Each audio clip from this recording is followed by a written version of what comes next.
So we are in week 2 of section 2, and then last week I covered how to convert from screen space to world space, and we started off with the click detector script.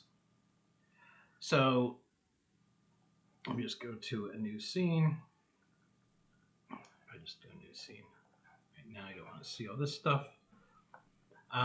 What we were covering was a lot of these techniques that I was showing that how do we understand the mouse position as it's moving around on this screen, this rectangle, and how do we decipher it into the 3D world? So basically, how do we go from this, the view that the user is seeing and moving the mouse around, into this, the 3D world where we're placing all of our objects, and how do we decipher that 3D position? So what I was saying is that there needs to be this main camera in the scene, and this is what the user, the player, is looking through. And here's the preview for it. And we can think of the small rectangle at kind of the tip of this pyramid as this is the screen. This is what the user is looking through.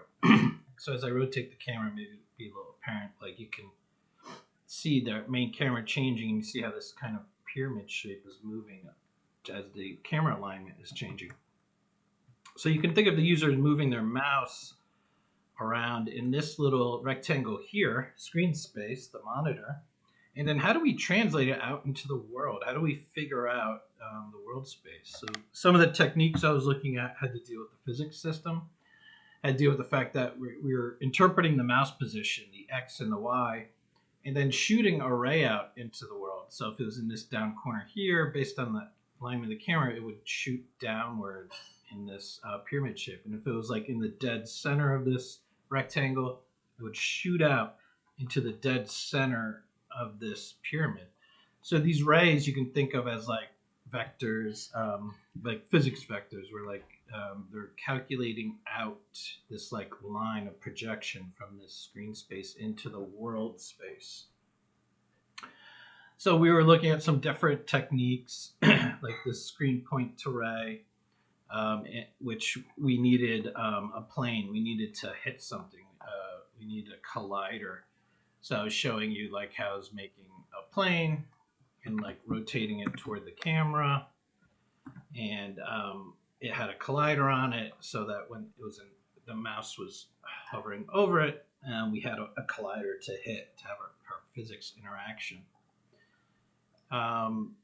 This next one, plane raycast, had to deal with using the screen point to ray, and it's still kind of using this idea of a plane, although it's procedurally created, it's invisible, and it's like infinitely big. But it's ultimately what I ended up stumbling upon, or for this class, which makes the most sense and it's easiest to understand, I think, is this screen to world point. It's not going to use the physics system. It's just saying pass in a screen point wherever the user's mouse is in this little rectangle, and go out a certain distance. Go out a certain distance and just tell me what that point is. And actually, why don't I just end up building that now, so we have like I just called it like a click detector or something. And this screen to world point is what we ended up using. So let me just revert some of the code. It looked something like this. And I'm going to go over some of these new features we're seeing. Cool. So let me just let the script compile again, because I just did some changes and I saved it, because I don't want to introduce these concepts here yet.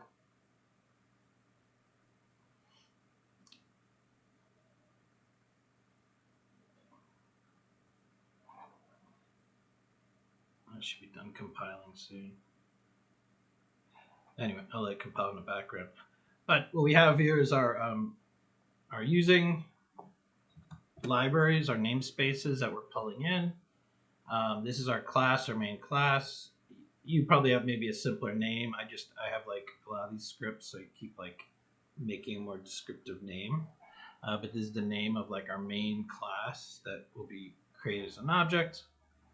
Remember, it's inheriting from mono behavior. It's giving us some great attributes, some great features that Unity built into it. One of them is being able to give these macro commands. So when you see these kind of square brackets, you can think of this as like a command to the compiler. So what we have here is some properties of this object, this click position manager. So right here is our properties. You can hear me talk about variables and properties and fields, and you can almost use them interchangeably. But basically, these properties are variables. This one is of type float. It's private. It's called distance. We use it to like figure out how far off from the camera should we create stuff. And then we assign it a value. So this is like a variable declaration. And since it's sitting up here at the top of this block of code for this object, we refer to these as properties. So properties are kind of these globally defined variables. They're sitting at the top of the class. And globally, meaning when they're defined up here, they can be used down in any method that we've created. So this is the idea of scoping. And when the variables are defined at the top, we refer to them as properties. They are properties of the object or properties of the class. And a property is something that is accessible and usable at a high object level. And so if I go down into this update method, here I've declared a variable too, but it's within a method. So I use this variable only within this method, and that's why I've declared it only within this method. So this is locally scoped. So sometimes it's useful to have your variables up top declared at a global level and use them as properties of an object. And sometimes it's better to declare them as locally within a method, and they're only usable within that method. You don't want to accidentally use them outside that method. So you can think of like when you create a variable or a property, you can think of it as like a variable, like a math variable. Like this is a float, a decimal, and we're assigning it a value of 10. Kind of like you would use a variable in math. It can hold anything of this type, and numbers is usually used a lot. But that's not always the case. Like here we're declaring a variable of type game object, and it's called fancy. And it can hold references to game objects. And we down here, when we create these primitives, we're end up creating game objects, and we're creating a game object variable to store a reference to them. Like we create it here, but if we don't create a variable to reference it, we lose track of it. It's like created, it's sitting in memory, but we can't access it anymore because we didn't create a reference to it. We need to create a variable and point it to whatever we just created so that we can use it later. So these variables, think of them as references to objects, and they can hold any object of a certain type. This is a variable that can hold references to objects of type game object. And actually this is an object reference. This variable also holds references just to type floats. So a float are primitives like integers, floats, booleans. These are also objects, but they're so primitive, they're so used so much that they're built into the language, and they function much simpler. They have a lot more fun syntactic sugars, they call it. Like it's easier to use them. You're just assigning them numbers or bools or what have you. But behind the scenes, they're still objects. Everything is an object-oriented programming. So when you think of variables in computer science, think of them more as references to objects. And objects can be anything that you've coded up. But yes, simple objects encapsulate ideas like numbers, and they've been written in such a way where you can like use them almost in a natural way that you're used to in math, using these symbols like these operators, like it's just equal to 10. But really, you're assigning creating an object, like I've used that like new operator before. So, and anyway, these are all, think of these variables as like references. They have to hold an object of that type or no object at all. They can be null. They can be not pointing to anything. So for example, I've created this variable type game object called fancy, and I didn't set it to anything. It's just sitting there. It's what's called it's a null reference, but it can only accept pointing to or connecting to objects of type game object. All right, so we have this idea of like primitive types, simple objects like floats and integers, and more complicated objects like game objects and vector threes, and actually objects that we're making, which are also kind of more of the complicated side. Like this is an object I'm creating, similar to game object, and also to like float. It just doesn't have these nice ways of like setting their values like this. So these are what are called variables, but since they're at the top of this object, we also reference them as properties, but they could also be known as fields. So fields also are like variables, they hold data. And sometimes you might, in like databases, like all those different types of values that you can store in databases, those are also called fields because they're just like variables of a certain type. So usually properties are referring to objects. Fields might be referring to like pure data in the sense of like functional or procedural programming or like databases. So in this situation, we have this idea of, well, we have this private float variable property of type called distance, and we're already setting it to 10. You don't have to set it to anything right away. You can set it later. It'll just be defaulted. Floats default to 0. Now, we think about this as a property, but it's private, so that when we look out into Unity, we can see that they get exposed. Like distance is exposed, and we can tweak it. Right, so it's really useful that we can change these values in Unity so that we don't have to go back and forth with Visual Studio and keep tweaking the values. So we set like a default, but we can overwrite it. We can write to it. And so one way was setting stuff to public, right? Public game object fancy, and now it's exposed here. And but making stuff public isn't always the best convention, because then other objects might go in and change this, and you might not want that. So another way you could do is you can make your stuff private, which is better convention, and then you can use this like macro command, serialized field. And so most of the time I was using it like a line above, and then it meant like it was kind of like referencing just the one line underneath it, nothing else. So an easier way to understand it might be if I just move it like this and be like, okay, this is a macro command. It's only applying to this variable. And what it means is I want you to expose this into Unity. So force Unity to serialize a private field. So Unity thinks of these as fields, as just variables, and they're being exposed out here. So they're being it's exposed to the inspector, so you can tweak them. So it's like almost like it's public to Unity, but it's private to everything else.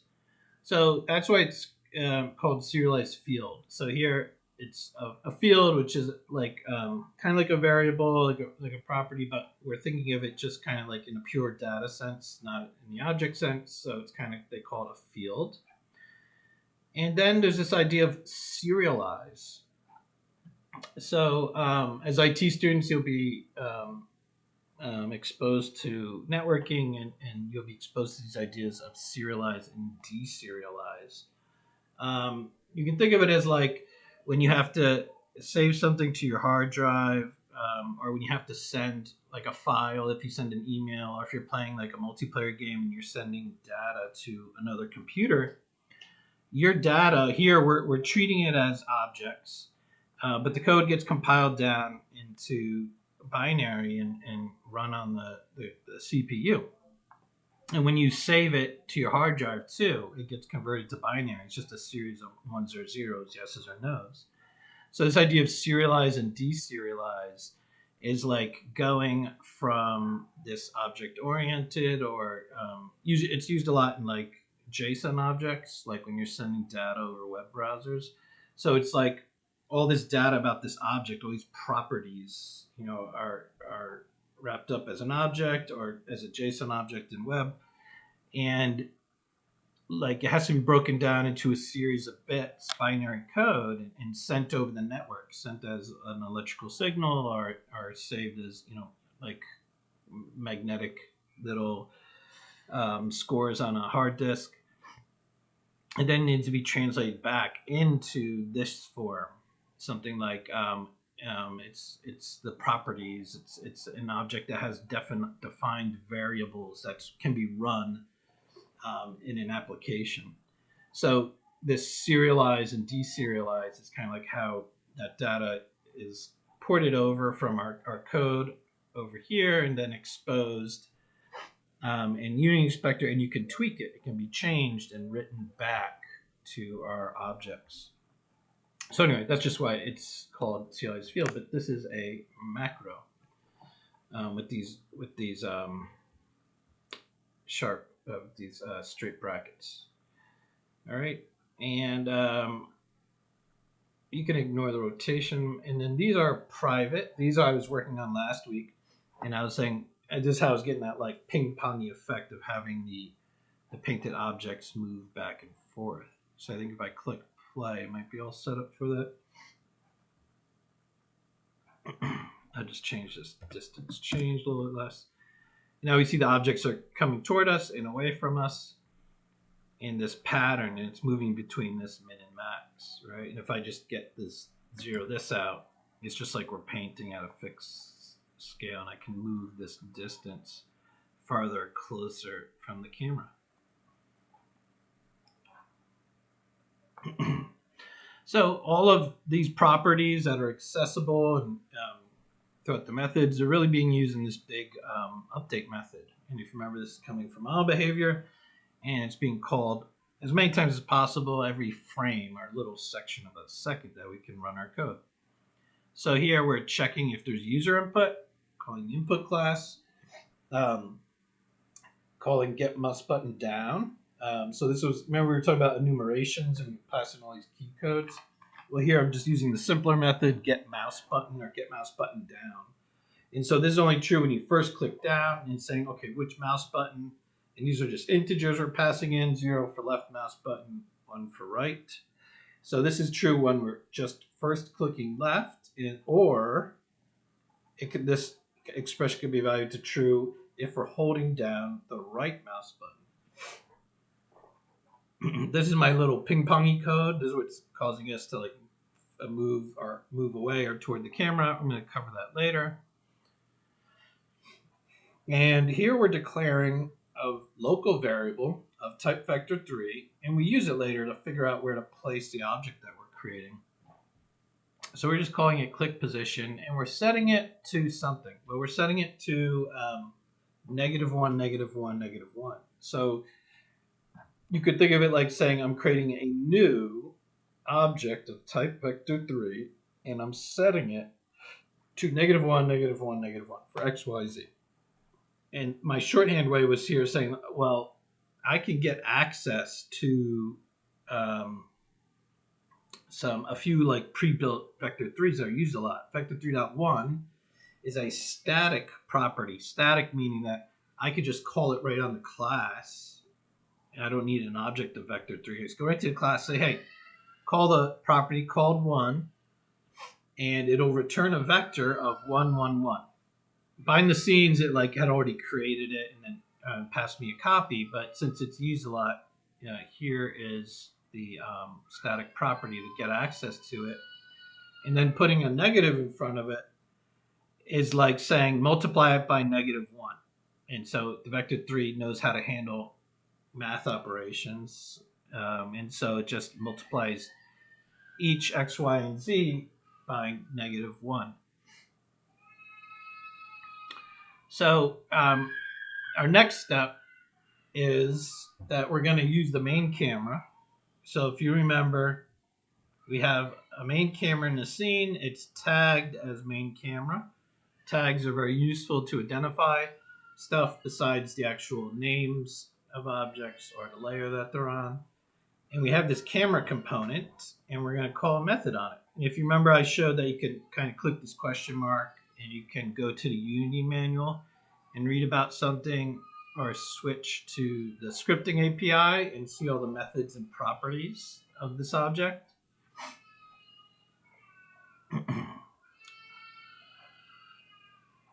And here we're grabbing that main camera, the camera component, and we're calling a method on it.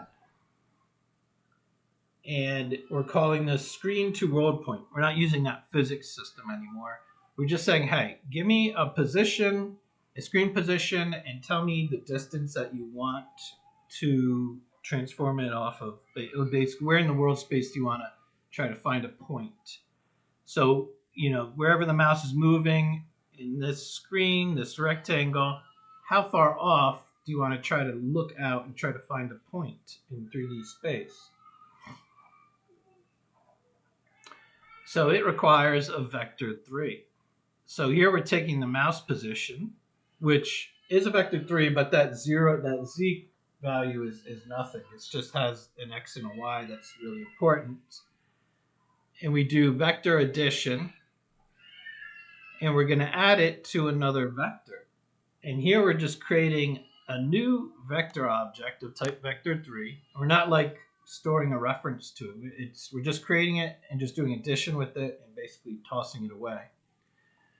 And we're not messing with the x and the y. We're just adding a distance to the z. We're doing a distance off from the camera.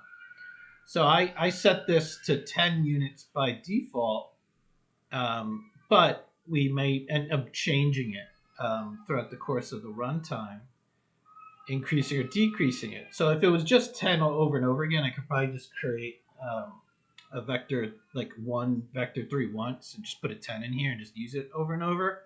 But this changes, so I need a new vector3. And then here we're creating, we're calling the game object class, and we're calling it a static method on it. We're calling a method right on the class to create a primitive.